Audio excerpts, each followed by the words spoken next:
What's up guys, welcome back to the channel. Today we're going to go through this 300 Blackout rifle build that I put together using spare parts, so let's jump into it.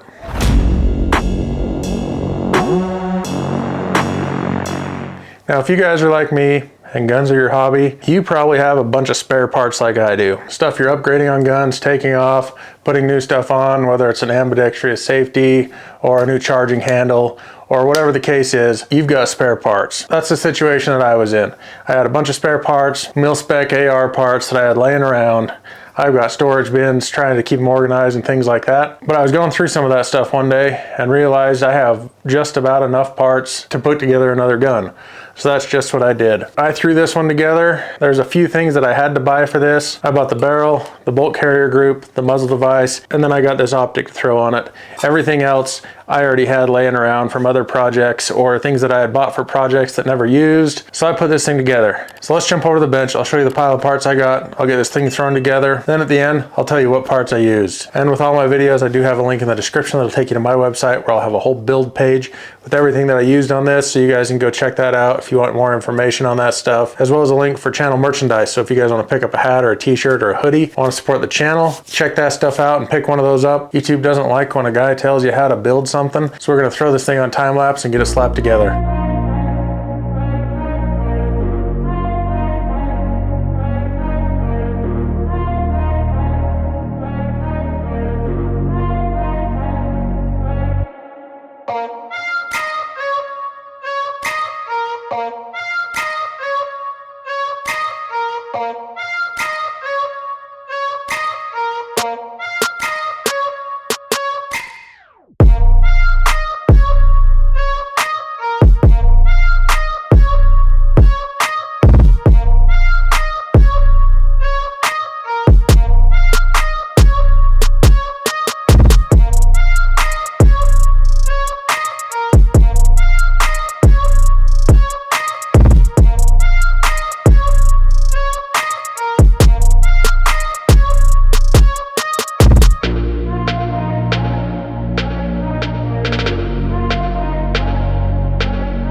So that was a quick and dirty project. I got this thing thrown together. So let's run through the parts that I used on this build. Originally, I was going to build a 224 Valkyrie with this lower receiver. I had it put together. For a while there, I struggled to find a barrel for it. This was during COVID, so after about a year and a half of trying to find a barrel that wasn't extremely overpriced, I kind of scrapped that idea and had this lower laying around. So this lower receiver I bought from a local gun shop. I don't remember the brand of it. I will have to look and see if I can find a link for it. But I purchased that from them.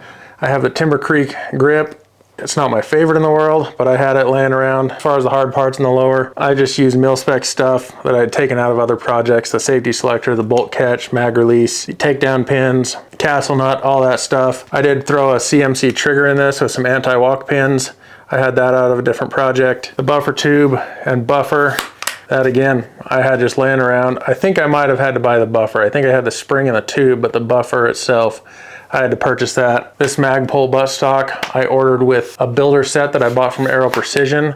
I ordered the furniture and everything with it and ended up building a pistol, so I couldn't use the buttstock. So I've had that, just threw that on there. The upper is an Aero Precision upper receiver. I went with an Aero Precision 16-inch 300 Blackout barrel that is a pistol length gas system. I had the adjustable gas block and gas tube. Again, I was going to use it on a different project, and then that kind of went by the wayside. And then I threw a VG6 Gamma muzzle brake on there. That makes quite a difference. I really like how that performs. I had this Magpul foregrip laying around, so I threw that on there. Has a nice place to grip, and I kind of like how that handguard, the pick rail on the top kind of dips down right there in the middle and kind of gives me a nice place to put my thumb when I'm gripping it like that. As far as bolt carrier group, I went with an Aero Precision black nitride bolt carrier group. I did the breech charging handle. Those are one of my favorites, so I figured I would use that on this. And then as far as an optic, I put a Primary Arms prism scope on this one. This one's 2.5 power. It's got the ACSS reticle, which is a great reticle. I love them. But I like how this scope is. There's no adjustment, no nothing. You can turn the illumination on or off, whatever you want. But with a 300 Blackout, you're not going to be reaching out very far. So I figured 2.5 power was perfect for a build like this. And it was nice to use some of the parts that I had laying around for something other than collecting dust. So I figured I'd show you guys this build because I think there's quite a few guys that have a bunch of spare parts. I know some guys probably just get rid of them or give them to buddies or whatever to use, but I had to purchase a couple things that I didn't have, but probably 80% of this gun I had the parts for. So why not use them and build something else? So maybe next time we'll get this thing out to the range, throw some shots through it, see how this thing functions. But that's a quick and dirty overview video of this build I did with spare parts on a 300 Blackout. If you guys have any questions, make sure and drop a comment and go check out the parts list. That link will be below, as well as a link for merchandise if you guys want to support the channel. But as always, thanks for watching. Don't forget to subscribe, hit that thumbs up button, and we'll check you guys on the next one.